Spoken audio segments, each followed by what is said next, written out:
Hello, everyone. First of all, I want to say thank you for giving me the opportunity today to interact with you and present my lesson to you. And I want to say thank you also for joining me now in part two of our lesson. So if you bear with me, I will share my screen with you so that we can go through the lecture together.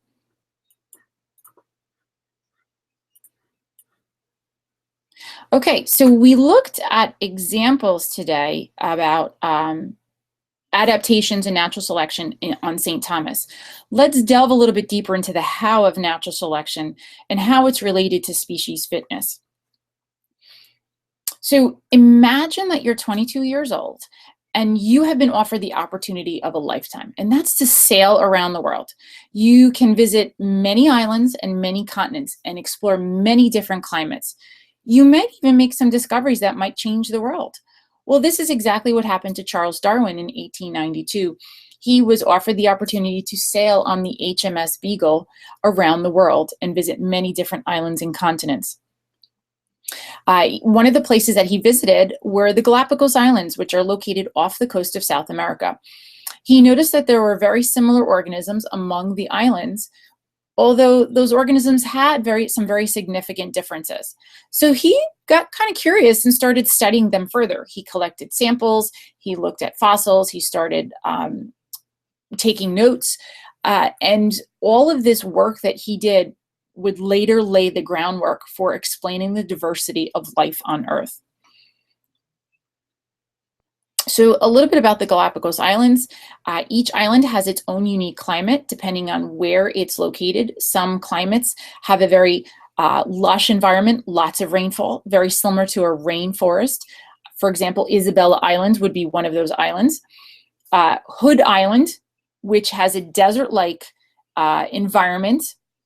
It's very dry. It doesn't get nearly as much rainfall as Isabella Island does.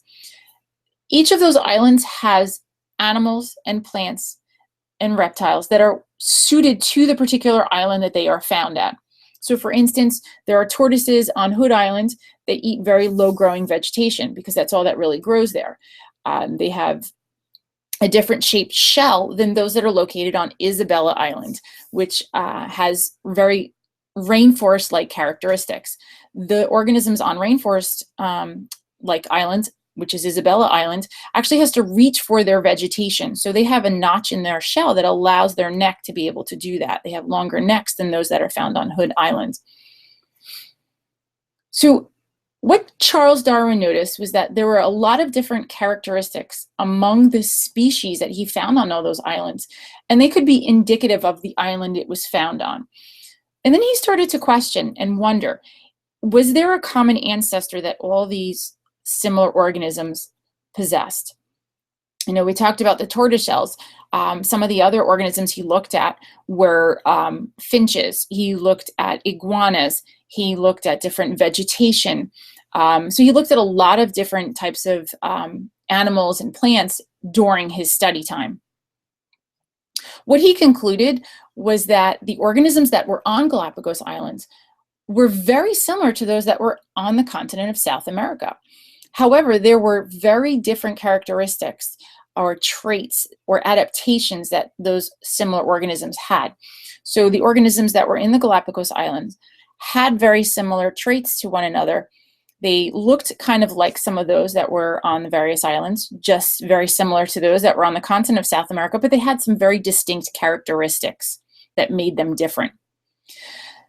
So when he returned from his journey, he started asking questions and he started talking to cattle breeders. And what he found out was that cattle breeders would actually breed their cattle for specific traits that would make them advantageous.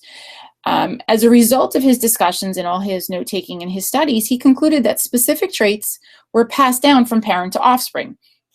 So if you're trying to breed a cow for that produces a lot of milk, those cows that do produce a lot of milk, you're going to breed those as opposed to the cattle that don't breed a lot of or don't produce a lot of milk. So he wondered if breeders could that occur naturally in the world and in the environment? And that kind of prompted his thinking and got him really, really questioning all the different motivations here. In life, organisms compete for resources. They look for food, they compete for shelter, they compete for space.